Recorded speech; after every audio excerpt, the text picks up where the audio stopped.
বিদেশি কিছু কুত্তার লেজ সোজা হতে পারে, কিন্তু লোকাল কুত্তার লেজ কোনোদিনও সোজা হয় না।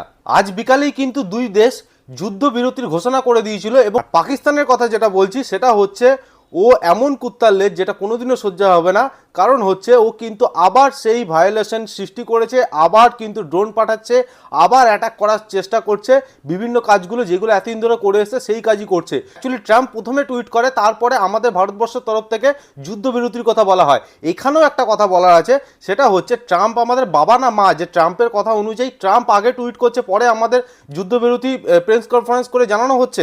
এটা কি জিনিস ঠিক বুঝলাম না, যে আমাদের বাবা বা মা হয়ে অন্য কেউ বসে আছে। তো আমার মনে হয় আমাদের ভারত সরকার যে যুদ্ধবিরতির কথা বলেছিল, কিছু না কিছু স্ট্র্যাটেজি ছিল, যে ওরা জানে যে পাকিস্তান কোনোদিন নিজের থেকে শুধরাবে না, তাই জন্য নিজেরাই আমরা কনফার্মেশন দিয়ে দিই, পরবর্তী দিনে ওরাই আবার লঙ্ঘন করবে এবং তারপর আমরা আমাদের অ্যাকশন নিতে পারবো। এর জন্য কিন্তু এত স্মার্ট মুভ করার জন্য ভারত সরকারকে কিন্তু ধন্যবাদ দেওয়াটা অবশ্যই দরকার।